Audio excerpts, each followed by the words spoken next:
Pablo Picasso, a brief biography. Pablo Picasso was a Spanish painter, sculptor, ceramicist, and printmaker, who is regarded as one of the most influential artists of all time. Picasso helped co-found the Cubist movement and invented the concept of constructed sculpture. He is also credited for developing and exploring a wide variety of styles in the field of visual art. Picasso, along with Henri Matisse, is considered a leader and pioneer of modern art. Pablo Picasso was born on 25 October 1881, in the city of Malaga, Andalusia, in the south of Spain. He was the first child of Don José Ruiz y Blasco and María Picasso y López.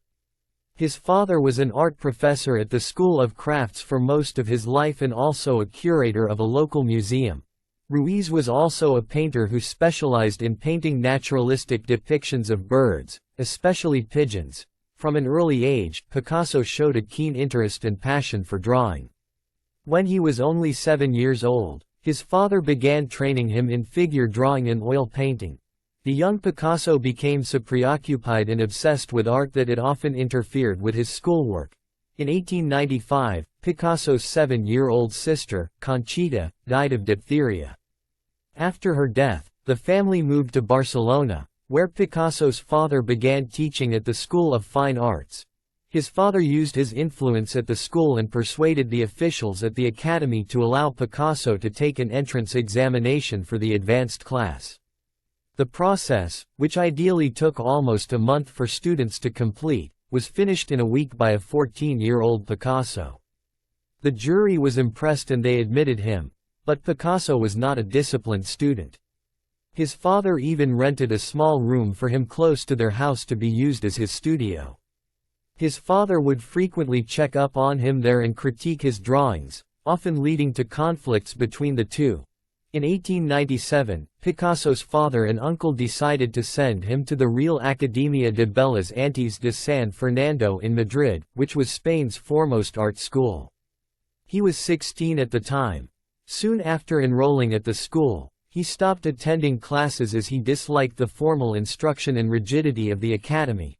During this time, Picasso began to admire the works of Domenico's Theotokopoulos, also known as El Greco, a reference to his Greek origin. El Greco was a painter, sculptor, and architect of the Spanish Renaissance. Several elements of El Greco's paintings such as elongated limbs, arresting colors, and mystical visages frequently appear in Picasso's later works. The artistic career of Pablo Picasso can be said to have begun much earlier than other artists. His career as an artist is generally considered to have begun in 1894 when he was only 13 years old. The First Communion 1896 painting, which is a large composition depicting his sister Lola, shows the academic realism style which he had become quite good at such a young age. The same year, Picasso painted the portrait of Aunt Pepa, a dramatic portrait that Juan Eduardo Serlot had described as one of the greatest paintings in the whole history of Spanish painting. In the late 1890s, Picasso's realism began to show hints of symbolist influence, such as in a series of landscape paintings rendered in non-naturalistic violet and green tones. During this period, Picasso was exposed to the works of Edvard Munch, Théophile Steinlen, Dante Gabriel Rossetti, and Toulouse-Lautrec. His admiration for them and for the old masters such as El Greco led him to develop a new personal version of modernism in his works. Picasso's progress as an artist in his early years can be traced in the collection of his early works held by the Museu Picasso in Barcelona. In 1900, Pablo Picasso, aged 18, made his first visit to Paris. There, he met Max Jacob, a journalist and poet who became his first friend in Paris. Max helped Picasso to learn French and introduced him to French literature. The two began sharing an apartment in Paris, living in severe poverty, cold, and desperation. Picasso worked all night and slept during the day, while Max did the opposite. There were times when they were so cold and desperate that Picasso was forced to burn some of his old paintings in order to keep their apartment warm. For the first 5 months of 1901, Pablo Picasso lived in Madrid. There he and his anarchist friend Francisco de Assis Soler founded the magazine Arte Jovent, Young Art. The first issue of the magazine was published on 31 March 1901 and they published a total of 5 issues. While Soler solicited articles, Picasso illustrated the journal by mostly making grim cartoons depicting and sympathizing with the state of the poor. It was around this time that Picasso began signing his work with his maternal surname, Picasso. The blue period of Pablo Picasso began in 1901, either in Madrid or in Paris. In the second half of the year, Picasso's blue period was influenced by the suicide of his friend Carles Casagemas, a Catalan painter and poet. The period lasted until 1904 and was characterized by somber paintings rendered in shades of blue and blue-green. Many paintings of godmothers with children were painted by him during this time. He also painted several portraits of his deceased friend Casagemas. Some of his famous works during this period include the gloomy allegorical painting La Vie 1903 and The Old Guitarist 1903. Several other paintings during this period portray the same sad, gloomy, and somber mood. While the blue period lasted, Picasso kept on shuttling between Barcelona and Paris. Immediately following the end of the blue period in 1904, began the rose period of Pablo Picasso. The rose period was characterized by a lighter tone and style, using a lot of pink and orange colors, and often featuring circus people, harlequins, and acrobats as subjects. It was during this period that Picasso met Fernande Olivier, a French artist and model who soon became his mistress and muse. Fernande frequently modeled for Picasso, appearing in over 60 portraits of his during this period. Most of these paintings were influenced by his warm relationship with her.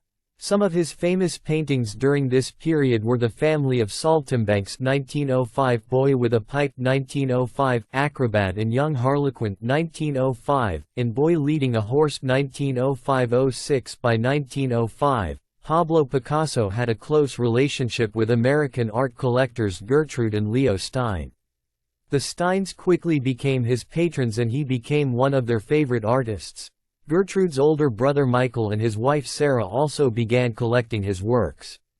Gertrude acquired many drawings and paintings of Picasso and displayed them at her house in Paris, where people would frequently come to admire Picasso's work. It was at Gertrude's salon that Picasso met Henri Matisse in 1905 at one of the gatherings. The two pioneering artists would go on to become lifelong friends and rivals. Later on, Gertrude introduced Picasso to American art collectors Clarabelle and Etta Cohn, who also began collecting the works of Picasso and Matisse. In 1907, Daniel Henry Kahnweiler, a German art collector and one of the most notable French art dealers of the 20th century, opened up a gallery in Paris, which Picasso joined.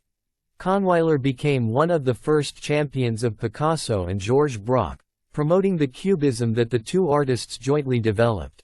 In 1907, Pablo Picasso, aged 25, created his breakthrough painting Les Demoiselles d'Avignon, also known as The Young Ladies of Avignon. The painting portrays 5 nude female prostitutes in a brothel, each of them depicted in a disconcerting and confrontational manner, slightly menacing with angular and disjointed body shapes. Picasso painted the composition in a style inspired by Iberian sculpture and repainted the faces of 2 of the prostitutes after being influenced by the African masks he saw in the Ethnographic Museum at Palais du Trocadero. Picasso later remarked that the ethnic primitivism evoked in these masks moved him to liberate an original artistic style of compelling, savage force. With this painting, Picasso made a radical departure from traditional European painting by abandoning perspective in favor of a flat, two-dimensional picture plane. The painting is an important work in the early development of both Cubism and modern art. It was revolutionary but highly controversial, leading to widespread disagreement and anger even among his closest friends and associates.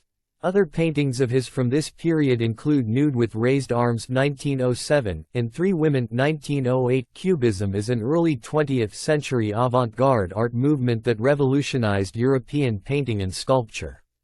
In Cubism, objects are analyzed, broken up, and reassembled in an abstract form. Instead of depicting them from a single viewpoint, the objects are depicted from multiple viewpoints in order to give them greater context. The Cubist period of Pablo Picasso can be roughly divided into two phases: Analytic Cubism 1909–1912 and Synthetic Cubism 1912–1919. Analytical Cubism was a style of painting developed by Picasso and George Braque, using monochrome brownish and neutral colors. It was a short but radical and influential art movement that lasted between 1910 to 1912 in France. The two artists took apart objects and analyzed them in terms of their shapes. Synthetic Cubism, on the other hand, was a further development of the Cubist movement, in which cut paper fragments were pasted into compositions, marking the first use of collage in fine art. During this period, Picasso began a series of paintings depicting geometric and minimalist Cubist objects, usually consisting of a guitar or a glass, or a pipe. These works had an occasional element of collage. This phase lasted until around 1919, after which the Surrealist movement gained momentum.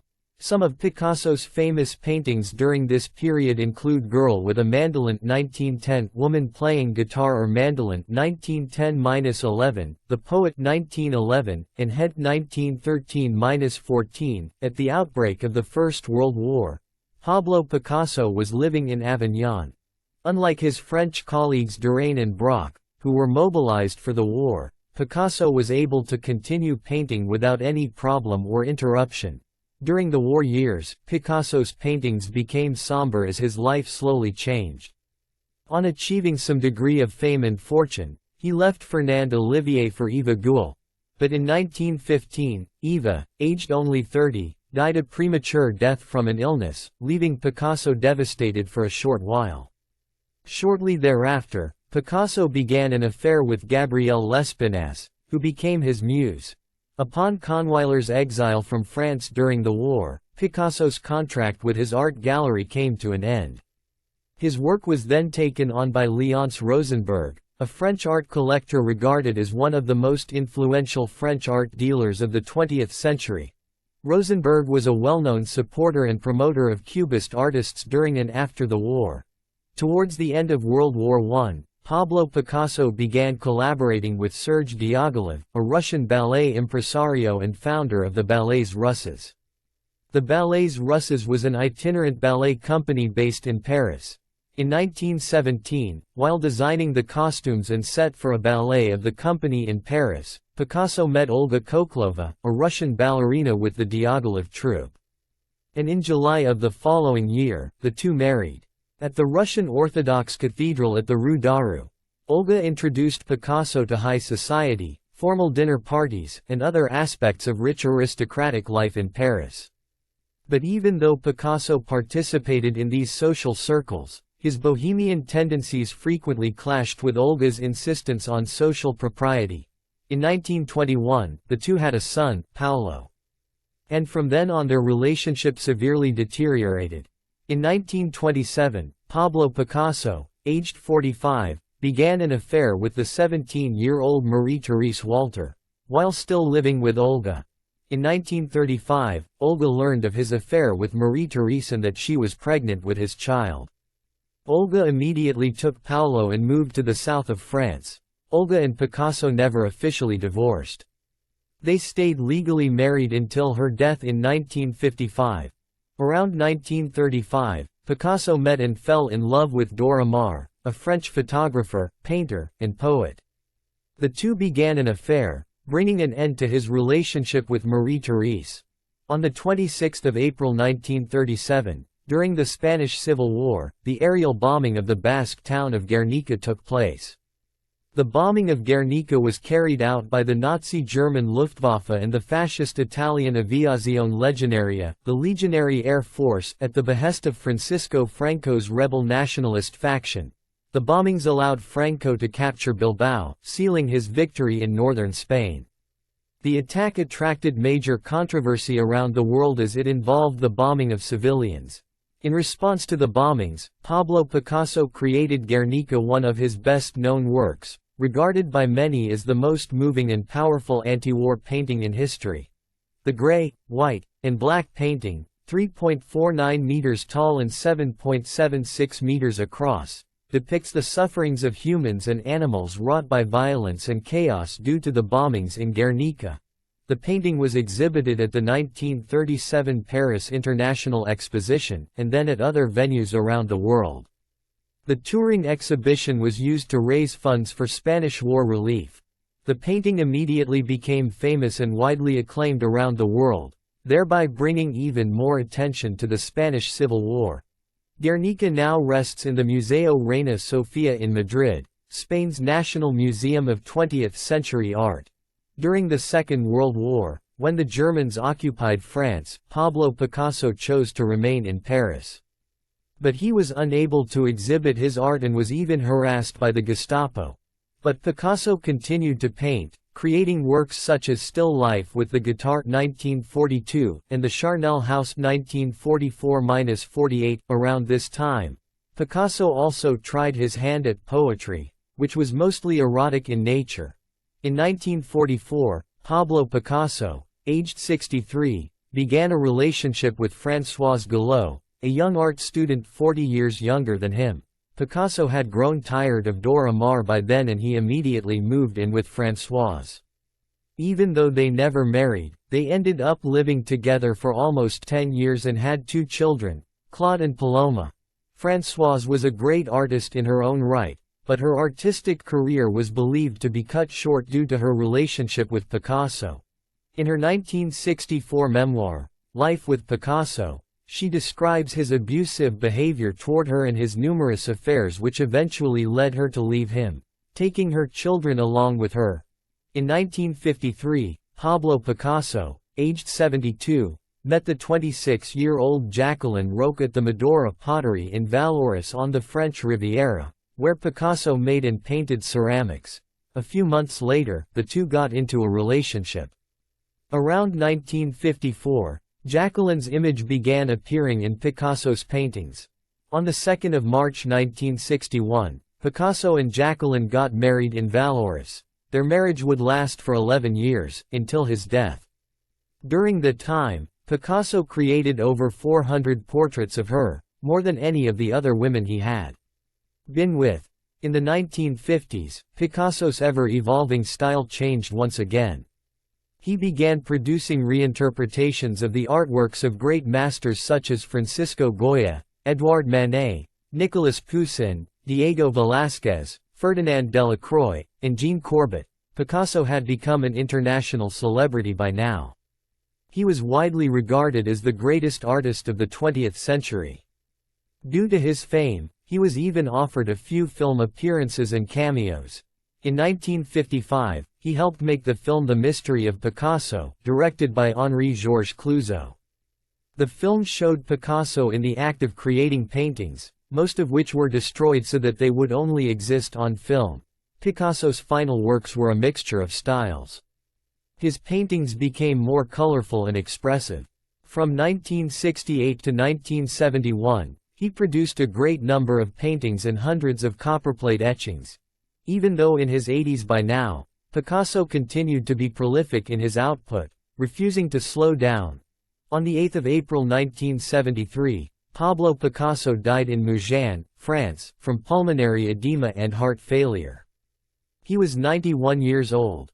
Picasso was interred at the Château of Vauvenargues near Aix-en-Provence, a property he occupied with Jacqueline between 1959 and 1962. Due to Picasso's strained relationship with his children Claude and Paloma, Jacqueline prevented them and Pablito, Picasso's grandson, from attending the funeral. Pablo Picasso, without a doubt, is one of the greatest and most prolific artists of all time. He is said to have created around 50,000 artworks in his lifetime, which is significantly more than any other artist of his era. At the time of his death, there were more than 45,000 unsold works in his estate. These included around 2,000 paintings, 1,000 sculptures, 3,000 ceramics, 7,000 drawings, 150 sketchbooks, thousands of prints, and several tapestries and rugs. Perhaps no other artist had been as famous in their own lifetime as Picasso was. His influence was and continues to remain widely acknowledged among critics, admirers, and detractors alike. It is safe to say that Picasso, having dominated modern European art for almost 25 years, is hands down the most influential artist of the 20th century. Pablo Picasso was the first artist to receive a special honor exhibition at the Grand Gallery at the Louvre Museum in Paris, in celebration of his 90 years. Since Picasso had left no will, his estate tax to the French state was paid in the form of all the artworks he had in his possession at the time of his death, which included works of other famous artists such as Henri Matisse, with whom he had exchanged works. These artworks are now displayed in the Musée Picasso in Paris, an art gallery primarily dedicated to the work of Picasso. In 2003, relatives of Picasso inaugurated the Museo Picasso Málaga, a museum in Malaga, where he was born. Over the years, there have been several movies, plays, and TV shows based on Picasso. He also finds a mention in Ernest Hemingway's 1964 memoir A Movable Feast. As of 2015, Picasso was the top-ranked artist, based on sales of his works at auctions. According to the Art Market Trends report, Picasso's legacy still lives on. His giant shadow continues to loom large in the field of visual arts. And no one can deny the fact that his revolutionary artistic achievements truly make him one of the greatest artists to have ever lived.